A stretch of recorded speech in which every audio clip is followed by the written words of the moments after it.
Dios los bendiga, hermanos. Continuamos con la confesión de fe, con las predicaciones acerca de la confesión de fe de nuestra iglesia. Estamos en la doctrina de la salvación y hace algunos domingos vimos acerca de un aspecto de la salvación, un aspecto muy importante que es la regeneración. Y hoy vamos a ver un aspecto pasado de nuestra salvación, lo que es la elección, y un aspecto presente, lo que es la justificación en el momento que una persona es hecha justa por la justicia de Cristo para ser perdonada por Dios. Entonces vamos a ver estos dos aspectos de la salvación, lo que es la elección y lo que es la justificación. Primeramente, enseñamos que la elección es el acto de Dios mediante el cual, antes de la fundación del mundo, Él escogió en Cristo a aquellos a quienes Él en su gracia regenera, salva y santifica. ¿Qué queremos decir con esto, hermanos? Puesto que Dios es soberano en todos los aspectos que nosotros nos podamos imaginar, en su creación, providencia y redención, como lo mirábamos anteriormente en nuestra confesión, ya que Dios es soberano, hermanos, Él ya ha decretado desde la eternidad la salvación de aquellos que acudirán a su Hijo. Desde antes de crearnos, Dios ya tenía un plan para salvarnos, porque tristemente el ser humano iba a perderse por su maldad en el pecado, pero Dios ya había determinado salvar al hombre por medio de la sangre preciosa de su Hijo. Y no solamente Dios ya había predestinado el sacrificio de su Hijo en la cruz, sino que también la eficacia de ese sacrificio por aquellos quienes sería derramada esa sangre. Esto responde a la pregunta si el Señor Jesucristo murió por todo el mundo o no. En un sentido, decimos que Cristo murió por todos porque la salvación es ofrecida a todo aquel que se arrepiente y cree, y el Evangelio es predicado a toda criatura. Sin embargo, en un sentido específico o particular, Cristo no murió por todos, sino que Él murió por personas en concreto, en específico, aquellos que el Padre le había dado. Y esta doctrina es muy importante, hermanos, porque a veces podemos desanimarnos al ver y entender la condición del ser humano, que la mayoría de las personas aborrecen a Dios. Nadie quiere el verdadero evangelio. Todos quieren un Dios falso. Nadie quiere las cosas de Dios como realmente son. Y el hombre, somos tan duros de corazón, tan duros de cerviz, como dice la Escritura, que nadie busca a Dios. Y si esto fuera así, si Cristo hubiera derramado su sangre por todas las personas, déjeme decirle que en un sentido general, como muchos piensan, su sacrificio hubiera sido en vano, porque el ser humano no quiere la salvación. Si no es por la misericordia y la gracia de Dios que nos atrae a Él y nos regala el arrepentimiento y la fe que necesitamos para ser salvos, si el Padre no nos arrastra a Él, nadie puede venir a Cristo, porque el ser humano no le nace buscar a Dios, puesto que estamos esclavizados en nuestra maldad de elegir solamente lo malo. Si no es por la gracia soberana de Dios, por la iniciativa de Dios, el ser humano estamos sin esperanza. Y qué consolador es saber que el Señor Jesucristo no murió en vano en la cruz. Su sangre fue derramada por todos aquellos que el Padre le ha dado. Ni uno más, ni uno menos. Y esto es muy importante de comprenderlo, hermanos, porque podemos tender a desanimarnos cuando predicamos el Evangelio. Muchas reacciones, como lo enseñó nuestro mismo Señor en la parábola del sembrador, los corazones en donde es sembrada la semilla, la mayoría rechazan la palabra. Pero en aquella que da fruto, está garantizado por la soberanía de Dios que en ciertas personas su palabra no volverá vacía y dará el fruto para el cual Dios le envió. Este es el fundamento, hermanos, de nuestra confianza cuando predicamos el Evangelio. No en nuestras capacidades, no en nuestra elocuencia, no en lo que nosotros podemos hacer para convencer a la gente, sino en el mismo poder de Dios para salvación manifestado en el Evangelio glorioso de su Hijo. Fíjese, uno de los pasajes más importantes que nos hablan acerca de esta doctrina de la elección. Por elección, recuerden que estamos diciendo el acto de que Dios eligió o escogió de antemano. Antes de que Dios creara todas las cosas, Él ya tenía determinado en su plan soberano a quienes salvaría del infierno. Es a lo que nos referimos por elección. que la salvación enteramente es una obra de Dios, que no depende de los méritos del ser humano o que es una paga por nuestras buenas obras, sino que es producto de la misericordiosa y soberana gracia de nuestro Dios. Fíjese lo que nos dice Romanos 8, 28 al 30. Romanos 8, 28 al 30 dice: y sabemos que a los que aman a Dios, todas las cosas les ayudan a bien.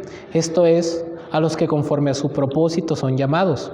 Porque los que antes conoció, también los predestinó para que fuesen hechos conforme a la imagen de su Hijo, para que Él sea el primogénito entre muchos hermanos. Y a los que predestinó, a estos también llamó. Y a los que llamó, a estos también justificó. Y a los que justificó, a estos también glorificó.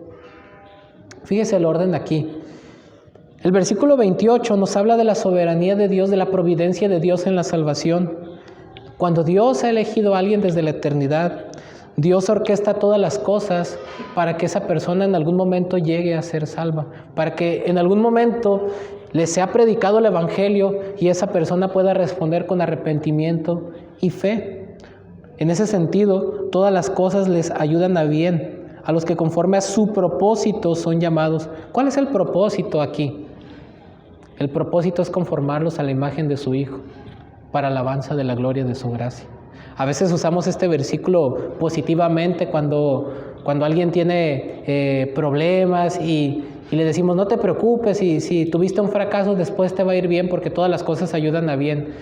Pero eso es en un sentido muy secundario. El bien supremo del que habla aquí es ser conformados a la imagen de Jesucristo, y a veces las circunstancias que Dios permite que nosotros vivamos nos llevan a ese punto. Pero Dios no solamente obra a través de las circunstancias, sino por medio de las circunstancias y dentro de nosotros también, llevándonos a responder favorablemente a esas circunstancias. Dios es tan soberano que no solamente obra por medio de las circunstancias, sino a través de las circunstancias, en las circunstancias y dentro de nosotros, para que respondamos favorablemente a esas circunstancias a través de la predicación del Evangelio. Porque a los que antes conoció, fíjese, esta parte es muy importante, dice: porque a los que antes conoció. ¿A quién se está refiriendo? A todos aquellos que el Padre le ha dado a su Hijo, a todos aquellos que en algún momento dado nacerían de nuevo, y entre los cuales estamos incluidos nosotros. Porque a los que antes conoció, también los predestinó para que fuesen hechos conforme a la imagen de su Hijo. Quiere decir que Dios ya había planeado de antemano nuestra salvación. Incluso desde antes que Él creara todas las cosas, Dios ya había determinado un plan salvador para todos aquellos que le daría a su Hijo. Porque a los que antes predestinó, porque a los que antes conoció también los predestinó para que fuesen hechos conforme a la imagen de su Hijo. Fue un decreto divino. Desde la eternidad, Dios decretó quiénes serían suyos. Ese es el motivo y la razón por la cual algunos, por la misericordiosa gracia de nuestro Dios, nos arrepentimos y creemos en el Evangelio, no porque nosotros seamos superiores o mejor que los demás, sino porque estábamos dentro de un plan soberano y eterno, lleno de gracia por medio de nuestro Dios. Un amor eterno e incondicional, un amor infinito que abarca desde la eternidad hasta la eternidad. Porque a los que antes conoció también los predestinó para que fuesen hechos conforme a la imagen de su Hijo. Este es el bien supremo al que se refiere el versículo 28. Todas las cosas les ayudan a bien. ¿Cuál es este bien supremo? Ser hechos conformes a la imagen de nuestro Señor Jesucristo, para que Él sea el primogénito entre muchos hermanos. Y luego dice el versículo 30, y a los que predestinó, a estos también justificó, y a los que llamó, a estos también justificó, y a los que justificó, a estos también glorificó. Creo que leí un poquito mal el texto, ¿no? A los que predestinó, a estos también llamó, y a los que llamó, a estos también justificó, y a los que justificó, a estos también glorificó. Note aquí un orden muy importante. Dice que aquellos que Dios ya había conocido de antemano y que Dios había decretado, predestinado para que fuesen hechos conforme a la imagen de su Hijo, en un momento dado en el tiempo. Estamos viendo un aspecto pasado de la salvación. En la eternidad pasada, Dios determinó que algunos individuos, por muy pecadores que sean, le pertenecerían. Pero en el presente, en el momento que que Dios actúa por medio del tiempo, por medio de lo finito, los llama. Dice a los que llamó, pero ¿qué es este llamado? No solamente es la predicación del Evangelio, porque el Evangelio es predicado a muchas personas, pero es el llamamiento eficaz de Dios, es ese llamado interno que nos hace responder con arrepentimiento y fe al ofrecimiento de la salvación. Es el llamamiento eficaz, es decir, la gracia irresistible de Dios. Aquellos que han sido elegidos vendrán a la fe tarde que temprano, porque Dios así lo ha determinado. Y a los que llamó, a estos también justificó. Vamos a ver más adelantito este aspecto de la salvación, lo que es la justificación, por eso no me voy a extender en este punto. Y a los que justificó, a estos también glorificó.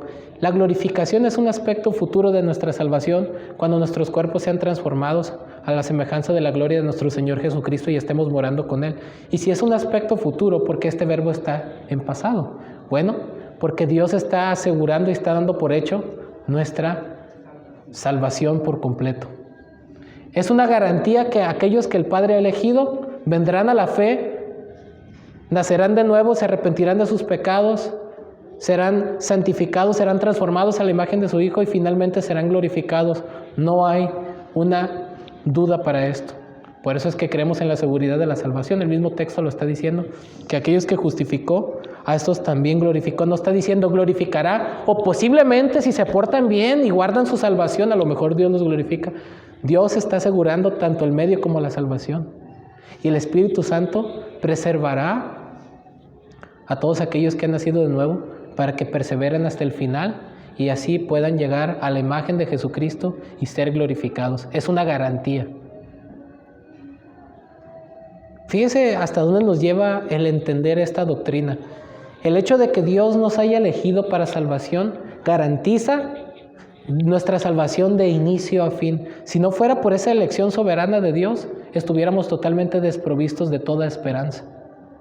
Si no es por esa elección soberana de Dios, nosotros no tenemos la capacidad de volvernos a Él porque estamos esclavizados a nuestra maldad.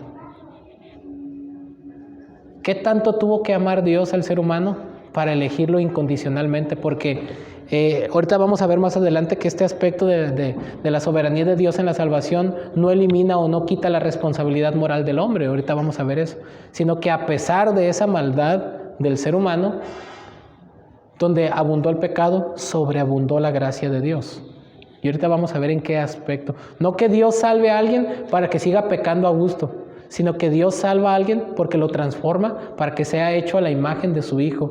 Y Cristo es santo y por lo tanto la meta de nuestra vida es la santificación, ser más como Cristo. Así que Dios no nos salva para pecar a gusto y que no tengan consecuencia nuestros actos. Dios nos salva para ser transformados a la imagen de su Hijo, que es la meta máxima de nuestra santificación, ser más como Cristo. Vamos a ver también más adelante ese aspecto de la salvación, lo que es la santificación. Entonces vemos en este texto en Romanos que Dios nos conoció de antemano y nos predestinó para que fuéramos hechos conforme a la imagen de su Hijo. Y no es el único texto que habla de esto, hermanos. Hay infinidad de textos más. Por ejemplo, en Efesios, el texto que leíamos hace ratito, que también es uno de los que habla más claro acerca de esta doctrina de la predestinación. Efesios capítulo 1, versículo 3 en adelante dice: bendito sea el Dios y Padre de nuestro Señor Jesucristo, que nos bendijo con toda bendición espiritual en los lugares celestiales en Cristo, según nos escogió en Él. ¿Cuándo dice el texto?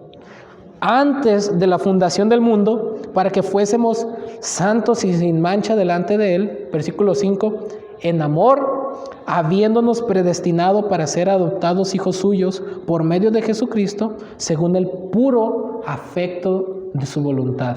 Y luego el versículo 11 dice: en Él asimismo tuvimos herencia, habiendo sido nuevamente predestinados conforme al propósito del que hace todas las cosas según el designio de su voluntad. Aquí estamos viendo la soberanía de Dios en la salvación. Mucha gente piensa que esta doctrina la inventó Calvino, pero la predestinación o la elección soberana de Dios no es una doctrina que inventó Juan Calvino, es una doctrina bíblica que nos es revelada en las Escrituras.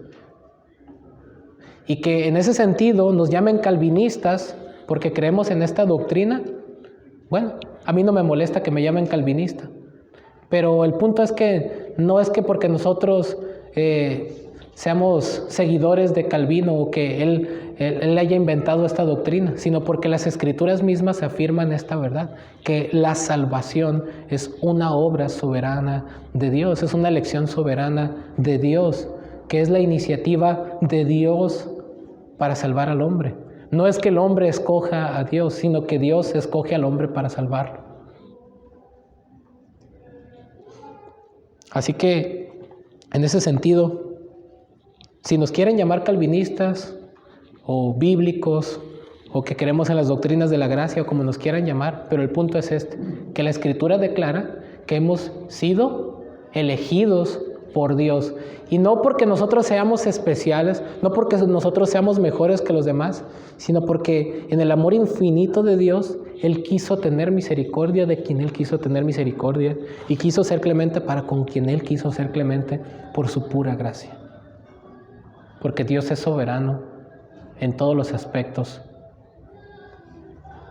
En Él asimismo tuvimos herencia, habiendo sido predestinados, o sea, destinados de antemano, conforme al propósito del que hace todas las cosas según el designio de su voluntad. Fíjese, conforme al propósito del que hace todas las cosas, no excluye aquí nada, dice que Él hace todas las cosas según el designio de su voluntad.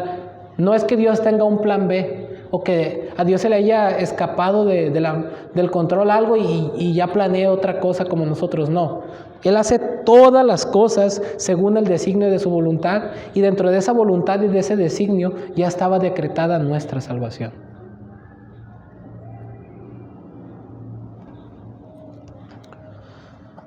Él hace todas las cosas conforme al propósito de su voluntad. Otro pasaje que nos habla de esto, segunda a los Tesalonicenses 2:13.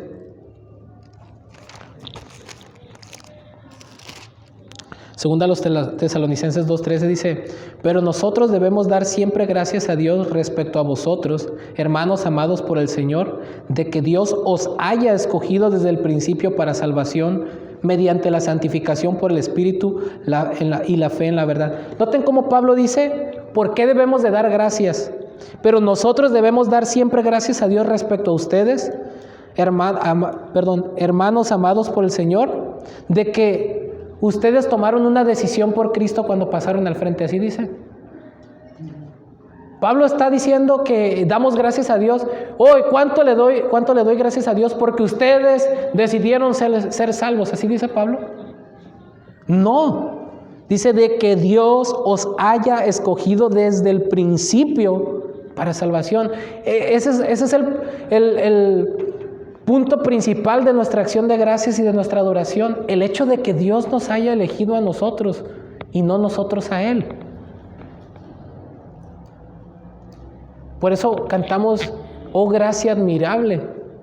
No cantamos sublime decisión que yo tomé.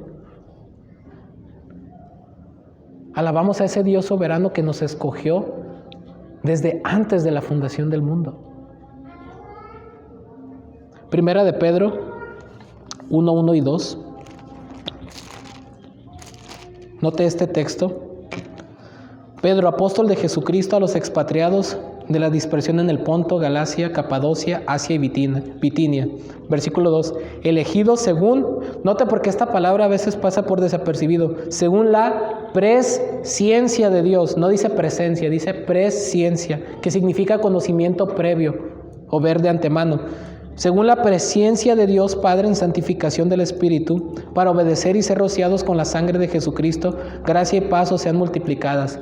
Este texto está enseñando que la salvación había sido planeada de antemano por Dios. No está enseñando que Dios sabía de antemano quiénes le iban a recibir y que por eso los escogió, sino que Dios determinó, planeó la salvación de aquellos que Él iba a redimir. No porque Dios supiera lo que iban a hacer, aunque Dios lo sabe todo, sino porque Él determinó y decretó esa salvación. Este versículo nos está enseñando que la salvación era un plan soberano de Dios desde antes de la fundación del mundo. Ya estaba en su plan salvar por quienes aquellos Cristo vino a morir en la cruz. Su sangre no fue derramada en vano. Él no murió por todos aquellos que lo rechazan y que se pierden en su maldad. Él no murió en vano. Su sangre fue derramada por todos aquellos que el Padre le había dado. Y qué consuelo, hermanos, el saber que la sangre de Cristo no fue desperdiciada en vano. Él vino a morir por sus escogidos.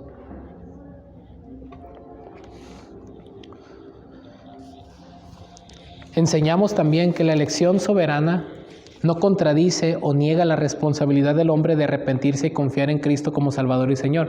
Aquí es donde equilibramos del lado de la balanza. Ya vimos un aspecto muy importante, que la salvación es una obra soberana de Dios. Sin embargo, hay que entender algo muy importante aquí.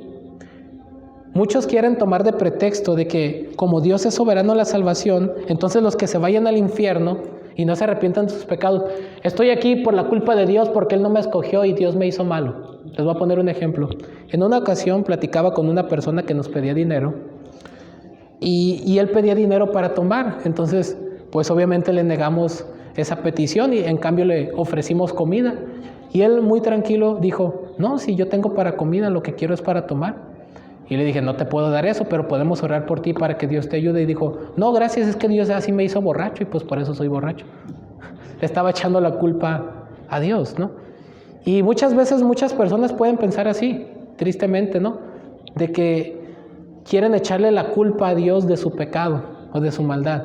Pero la doctrina de la elección no enseña que Dios sea el autor del pecado, sino que Él es autor de la salvación, no de la maldad de los que se pierden. Entonces hay que entender esto.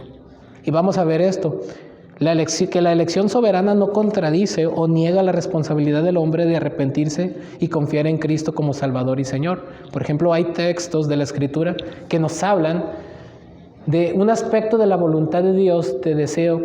Hemos explicado que la voluntad de Dios se manifiesta de diferentes maneras.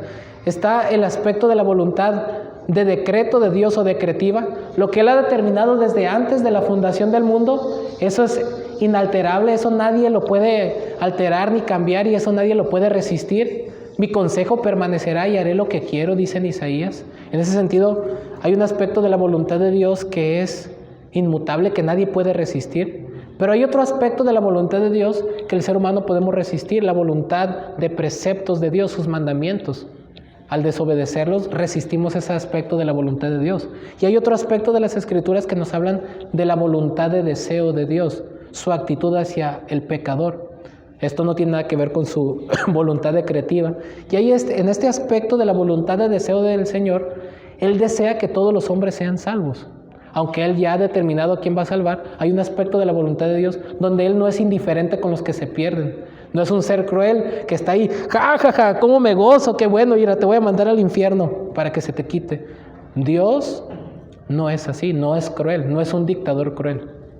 Incluso la Escritura nos dice en Ezequiel que Él no quiere la muerte del que muere y se entristece porque Él quiere que las personas tengan vida, pero el ser humano ama más su pecado y por lo tanto es condenado. Fíjese lo que dice Ezequiel 18:23. ¿Quiero yo la muerte del impío? Dice Jehová el Señor. ¿No vivirá si se apartare de sus caminos? También en el versículo 20 de este mismo capítulo 18 de Ezequiel dice, el alma que pecare, esa morirá. En el versículo 32 de este mismo capítulo dice, porque no quiero la muerte del que muere, dice Jehová el Señor, convertíos pues y viviréis. También en el capítulo 33, versículo 11 de este mismo libro de Ezequiel, el Señor dice estas palabras, capítulo 33, versículo 11, diles, vivo yo, dice Jehová el Señor, que no quiero la muerte del impío, sino que se vuelva el impío de su camino y que viva. Volveos, fíjese, está haciendo un ruego, volveos de vuestros malos caminos, ¿por qué moriréis, oh casa de Israel? Entonces vemos que el hecho de la elección soberana no contradice o niega la responsabilidad del hombre, ni significa que Dios tenga una actitud indiferente hacia los que se pierden. Podemos ver otros textos, por ejemplo, en el Evangelio de Juan, donde nos habla de la causa de la condenación eterna. Fíjese, este texto nos está hablando en específico de por qué los hombres que rechazan a Jesucristo serán condenados. Mire lo que dice Juan capítulo 3, versículo del 18 al 19. Note, el que en él cree no es condenado, pero el que no cree ya ha sido condenado porque no ha creído en el nombre del unigénito Hijo de Dios. Versículo 19. Y esta es la condenación, que la luz vino al mundo y los hombres amaron más las tinieblas que la luz porque sus obras eran malas. ¿Cuál es la causa de la condenación eterna? El hecho de que los hombres aman más su pecado que la luz, que la verdad. Y que por eso rehúsan creer en el Hijo, arrepentirse y tener vida eterna. Las personas que estén en el infierno van a estar condenadas. ¿Por qué? Por sus pecados, porque amaron más su maldad, no porque Dios sea el culpable. Nadie va a estar en el infierno diciendo, hoy estoy aquí quemándome porque Dios no me eligió, qué injusto. Estarán ahí siendo juzgados por sus pecados porque amaron más las tinieblas que la luz y no se quisieron arrepentir. Entonces la soberanía de Dios no niega la responsabilidad del ser humano. Esto es algo muy importante de entender. Hay un aspecto difícil de entender en esta doctrina, cómo es que se compagina la soberanía de Dios y la responsabilidad del hombre en la salvación, pero ambas doctrinas nos son enseñadas por las Escrituras y aunque no tenemos en todo su detalle cómo es que compaginan, sin embargo las Escrituras nos revelan que Dios es soberano en la salvación de aquellos que vienen a la fe en Cristo, pero que también el hombre es responsable de sus pecados y por eso son condenados. De manera que cuando peco yo no puedo culpar a Dios que porque en su soberanía Él me hizo pecar, sino entonces ¿cómo nos arrepentiríamos? Tenemos que arrepentirnos por los pecados que nosotros cometemos contra Dios. Nosotros tenemos que arrepentirnos, nosotros tenemos que pedir perdón y aceptar que somos responsables de nuestros actos. Pero el hecho de que podamos arrepentirnos, creer y entender eso y tener una vida diferente es por la iniciativa y la gracia de Dios, no porque nosotros hayamos tenido esa capacidad. Y si peco, es mi culpa. Pero si soy salvo, es por gracia, por la obra de Dios, no porque yo lo merecía o lo logré. Eso es lo que la Escritura quiere que lleguemos a concluir con esta doctrina. No obstante, hay otros versículos, incluso en el capítulo 5, versículo 40, el Señor le dice a los líderes que lo rechazaban, fíjese el versículo 40 de Juan 5, y no queréis venir a mí para que tengáis vida. Fíjese, el Señor sí les dice más adelante, ninguno puede venir a mí a menos que el Padre que me envió no le trajere, pero también les está diciendo, y ustedes no quieren venir a mí para que tengan vida, ustedes no desean ser salvos, ustedes no se quieren arrepentir, ustedes no quieren dejar su pecado y por eso son culpables y serán condenados.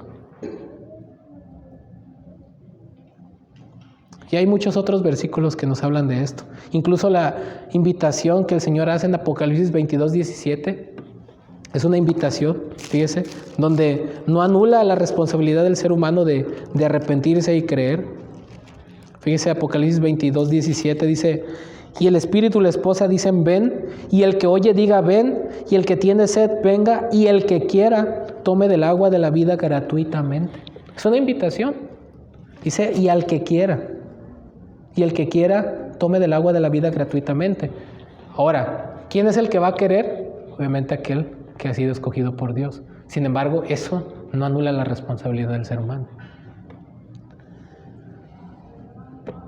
No obstante, debido a que la gracia soberana incluye tanto el medio para recibir el regalo de la salvación como también la salvación misma, ¿cuál es el medio por el cual nosotros recibimos la salvación? ¿Cuál es el medio por el cual nosotros recibimos el sacrificio de Cristo? Los instrumentos de la salvación es el arrepentimiento y la fe. Por fe somos justificados. Cuando nos arrepentimos y ponemos nuestra confianza en nuestro Señor Jesucristo como nuestro Señor y Salvador, es el instrumento por el cual nosotros recibimos la salvación. Pero la gracia soberana de Dios incluye tanto ese medio para recibir la salvación como la salvación misma. Lo que quiero decir es que el arrepentimiento y la fe misma es un don dado de Dios para que el hombre pueda nacer de nuevo.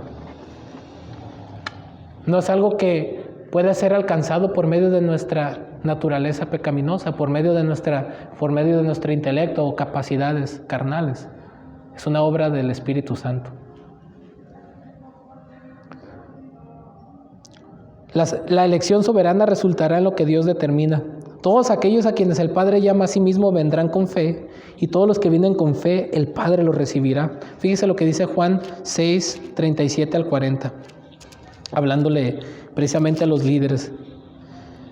Todo lo que el Padre me da vendrá a mí, y el que a mí viene no le echo fuera, porque he descendido del cielo no para hacer mi voluntad, sino la voluntad del que me envió. Y esta es la voluntad del Padre, el que me envió, que de todo lo que me diere no pierda yo nada, sino que lo resucite en el día postrero. Y esta es la voluntad del que me ha enviado, que todo aquel que ve al Hijo y cree en Él tenga vida eterna, y yo le resucitaré en el día postrero. Fíjese lo que nos está diciendo este texto. Todo lo que el Padre me da, vendrá a mí. Es una garantía. Todos aquellos que el Padre le dio al Hijo, no hay una duda que vendrán a Él. Todo lo que el Padre me da vendrá a mí, y el que a mí viene no le echo fuera. Porque he descendido del cielo no para hacer mi voluntad, sino la voluntad del que me envió. ¿Y cuál es esa voluntad? Que de todo lo que me diere, no pierda yo nada, sino que le resucite en el día postrero.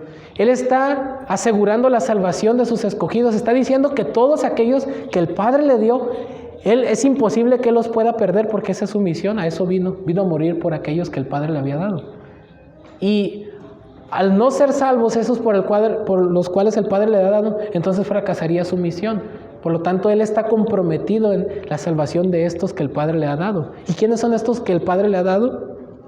Los escogidos. Por eso dice en el versículo 44, ninguno puede venir a mí si el Padre que me envió no le trajere, y yo le resucitaré en el día postrero. Y este verbo trajere, podremos traducirlo literalmente como arrastrar. Ninguno puede venir a mí si el Padre que me envió no le arrastrare. Nosotros vamos rumbo al infierno bien a gusto y voluntariamente, pero Él nos arrastra a Él para salvarnos de la condenación. Eso es lo que significa ese texto. Es que Dios es soberano en la obra de la salvación. Fíjese, y vemos un ejemplo de esto en Hechos 13:48. Hechos 13:48.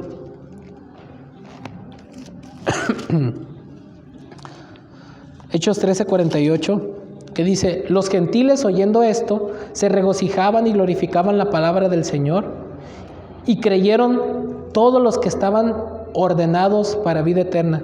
¿Quiénes fueron los que creyeron en la palabra? Todos los que estaban ordenados, ¿para qué? Para vida eterna.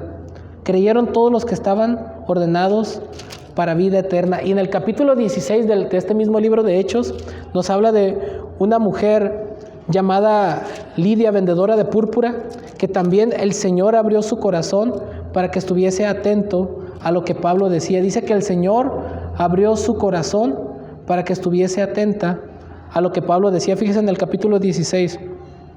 Después llegó a Derbe y a Listra, y aquí había allí cierto discípulo llamado Timoteo, hijo de una mujer judía creyente, pero de padre griego, y daban buen testimonio de él los hermanos que estaban en Listra y en Iconio. Quiso Pablo que éste fuese con él, y tomándole le circuncidó por causa de los judíos que había en aquellos lugares. Perdón, me equivoqué de versículos, es el versículo 14. Disculpen, hermanos.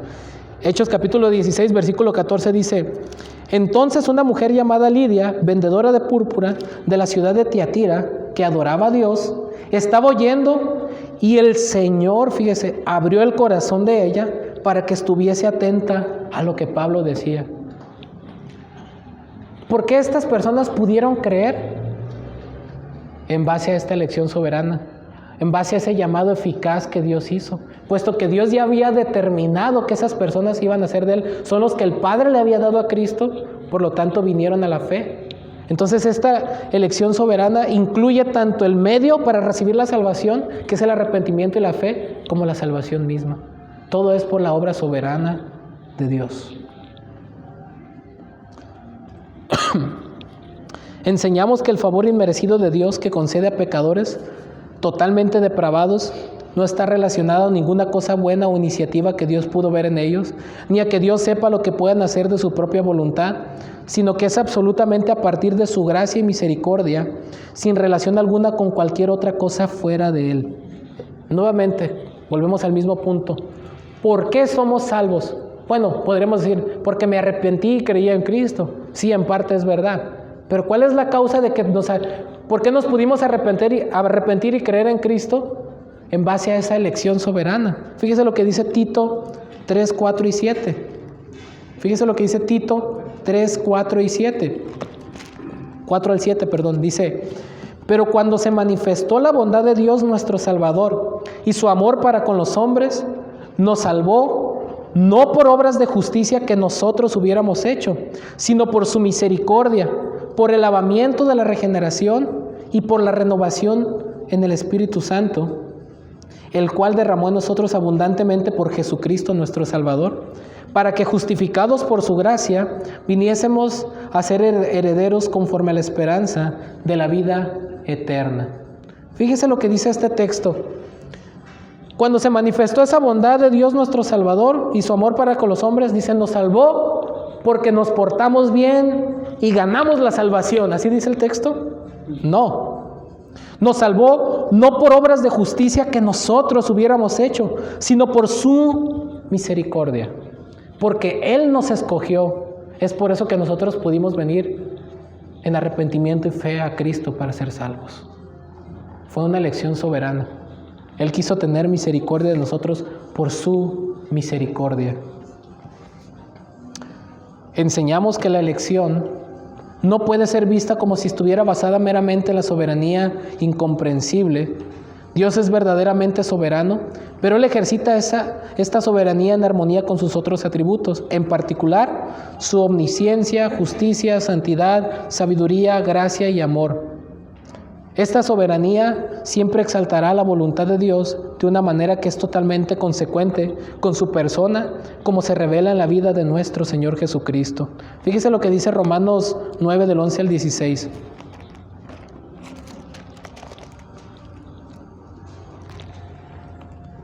Romanos 9 del 11 al 16. Hablando de la elección, hablando de los hijos de Rebeca, de Isaac.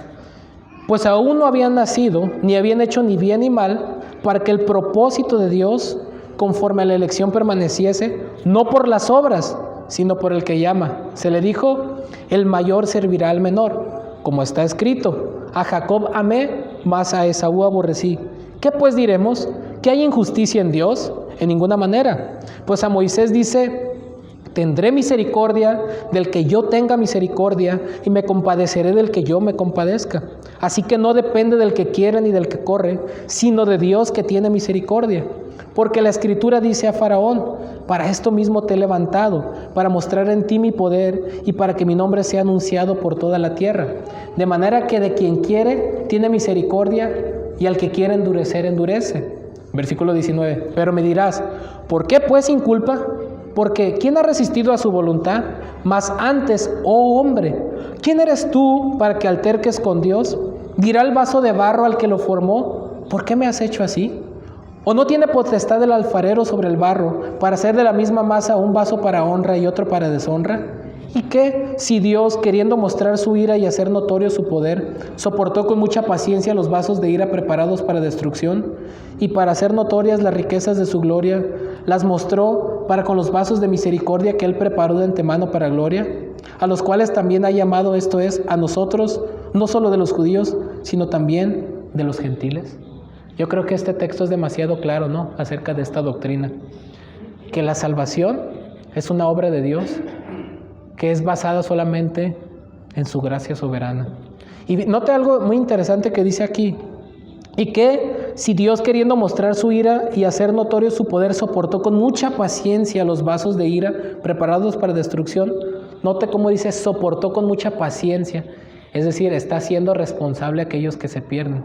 Aquellos que se pierden porque aman más su pecado, no se quieren arrepentir, no quieren depositar su confianza en Cristo, no quieren ser salvados por Dios. Y Dios los soporta con mucha paciencia. ¿Para qué? Para mostrar su justicia, para mostrar ese atributo divino de su ira santa y justa contra el pecado. Y aquellos que nacen de nuevo y alcanzan la misericordia, es para hacer notorias las riquezas de su gracia, de que Él tiene el poder para salvar a quien Él quiere. Y ahorita vamos a ver en la siguiente doctrina que esa salvación, Dios no nomás perdona porque sí, sino que esa salvación tuvo un costo de justicia. Esto responde a la pregunta, ¿pero cómo? Por ejemplo, el ladrón de la cruz, tal vez toda su vida se la pasó pecando muy duro contra Dios. ¿Y cómo es que en el último instante de su vida hizo y deshizo, se arrepintió y Dios lo salvó? Podrían decir muchos, qué injusto, ¿no? Pero déjenme decirles que esa salvación de esos pecadores, entre los cuales estamos incluidos nosotros, tuvo un precio de justicia. Y sí hubo un castigo, solo que Dios no lo ejecutó sobre nosotros, sino sobre su Hijo. Y aquí viene lo que sigue, la doctrina de la justificación. Por justificación enseñamos que es el acto, que la justificación delante de Dios es un acto de sí mismo, por medio del cual Él declara justos a aquellos a quienes a través de la fe en Cristo se arrepientan de sus pecados y lo confiesan como Señor soberano. Aquí mismo en Romanos capítulo 5, versículo 1 dice, justificados pues por la fe, tenemos paz para con Dios por medio de nuestro Señor Jesucristo.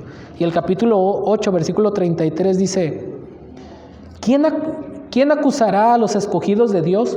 Dios es el que justifica. ¿Quién es el que justifica? ¿El pecador se justifica a sí mismo? ¿Cómo puedo yo justificarme ante un Dios santo? Señor, acuérdate que yo me porté bien. Recuerden en el caso de David en el Salmo 51, ten piedad de mí, oh Dios, conforme a tu misericordia, conforme a la multitud de tus piedades. No le está diciendo, Dios, acuérdate que yo soy el rey David. ¿Cuántas veces no me he portado bien? ¿Cuánto no he ayudado a los pobres? ¿Cuántas buenas obras he hecho? Reconoce que es pecador y que su perdón se debe solamente a la gracia misericordiosa y soberana de Dios, conforme a tu misericordia. No en base a mi justicia, sino en base a su misericordia es como somos perdonados. La justificación es ese acto de Dios por medio del cual Él declara justos a aquellos que merecen la condenación, que son impíos, para salvarlos. Y les atribuye una justicia, los cuales los capacita para estar en su presencia. Es un término legal en el cual Dios transfiere la justicia de su Hijo a aquellos pecadores que son capacitados por el arrepentimiento y la fe. Fíjese, algunos textos que podemos hablar de esto, hay muchos textos que nos hablan de lo que es el arrepentimiento y de la fe. Solamente voy a mencionar poquitos por cuestión del tiempo. Por ejemplo, en Lucas 13:3, el Señor dijo, antes si no os arrepentís, todos pereceréis igualmente. Hechos 2:38, arrepentíos. Fíjese lo que, cuando le dijeron, ¿qué haremos para ser salvos? Hechos 2:38, fíjese lo que dijo Pedro, arrepentíos y bautícese cada uno de vosotros en el nombre de Jesucristo para perdón de los pecados y recibiréis el don del Espíritu Santo. Aquí no está enseñando Pedro que el bautismo es lo que salve, sino que el resultado de su arrepentimiento y de su salvación resultaría en obediencia y se bautizarían como una confesión pública de fe, que ahora estarían identificados con el Señor Jesucristo, aquel que habían rechazado y por culpa de ellos habían crucificado, ¿no? Entonces el arrepentimiento era parte integral del mensaje del Evangelio. El arrepentimiento y la fe es la respuesta del pecador para recibir la salvación. Si nosotros anulamos el arrepentimiento de la predicación, no puede haber salvación. Si alguien no está arrepentido de sus pecados, su corazón no está contrito y humillado delante de Dios, no hay salvación. Dios rechaza a los soberbios, pero engrandece a los humildes. Al corazón contrito y humillado no despreciarás tú, oh Dios. El arrepentimiento es parte fundamental del Evangelio de Jesucristo. Si no hay arrepentimiento, simplemente no hay salvación.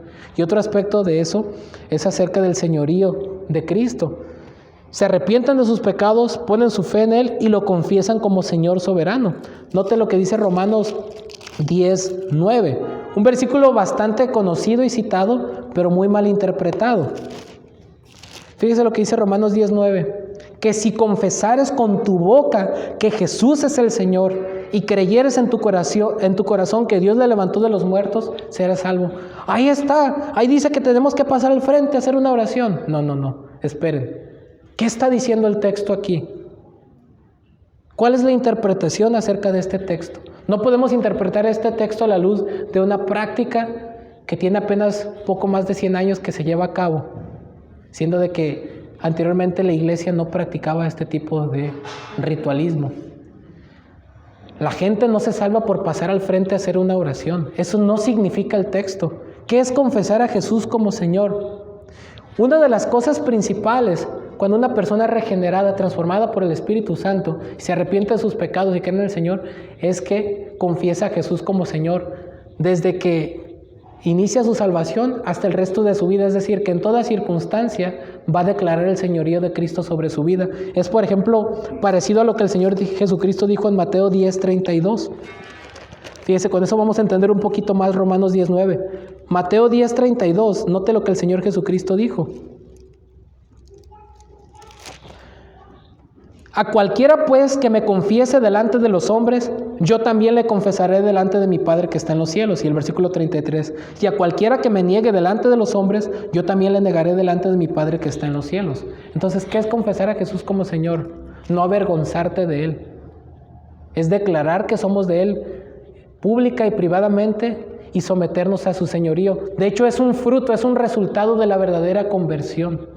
No es solamente pasar al frente y repetir una oración, es una confesión constante y pública de que Él es nuestro Señor, con nuestra vida, con nuestros labios, con nuestras acciones. Es un sometimiento a su señorío. Por eso dice en primera los Corintios, hablando de este punto el apóstol Pablo, que nadie, en primera los Corintios 12:3 dice que nadie puede llamar a Jesús Señor sino por el Espíritu Santo. Nadie puede confesar verdaderamente a Jesús Señor y someterse a su señorío si no es por el Espíritu Santo, si no le fuere dado del Padre. En otras palabras, el hecho de poder confesar a Jesús como Señor es el fruto de una verdadera justificación. Un verdadero cristiano no va a negar a su Señor bajo ninguna circunstancia. Yo creo que podríamos entender más Romanos 10:9, no a la luz de lo que vivimos ahora, de que ¿quién quiere ser salvo? Pase al frente y repita esta oración.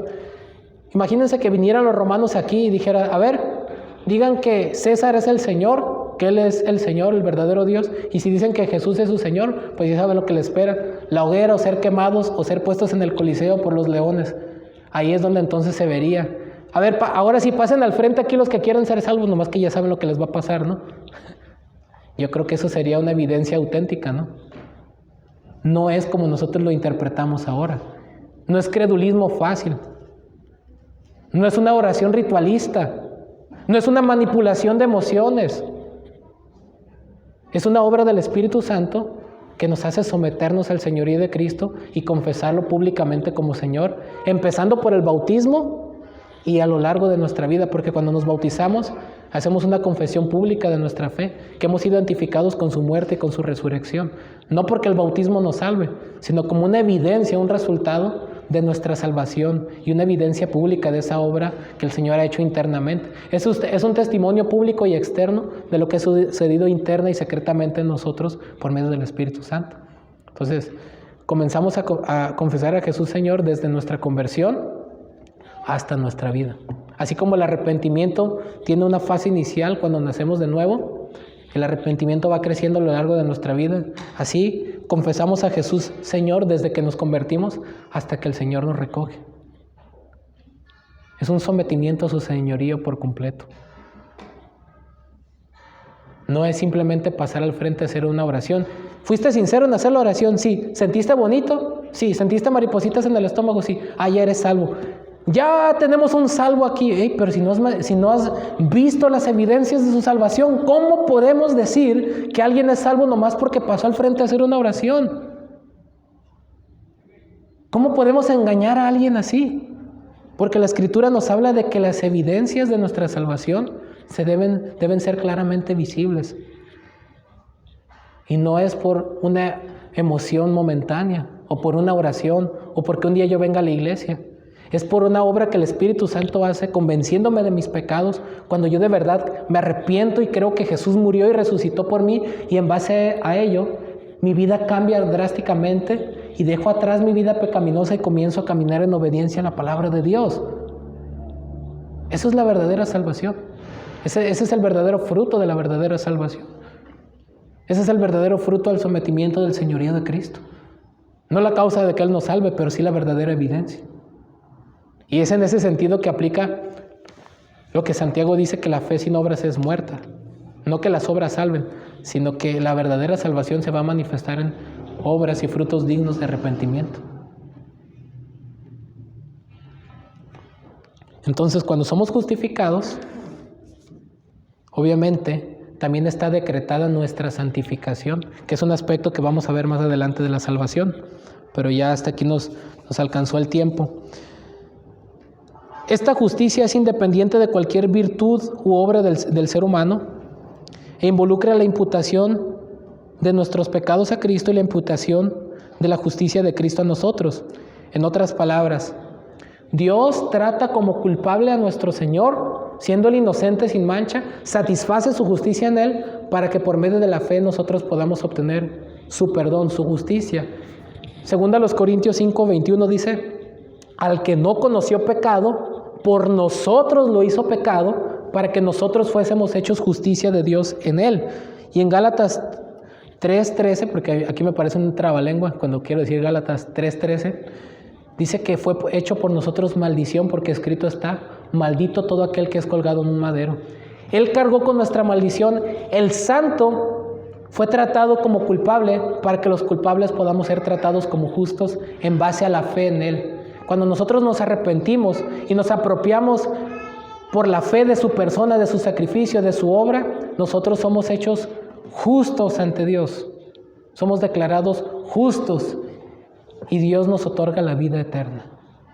Cuando nos arrepentimos de nuestros pecados y ponemos nuestra fe en Él. Y por eso, por medio de esto, Dios puede ser el justo y el que justifica al que es de la fe de Jesús, como dice en Romanos 3:26.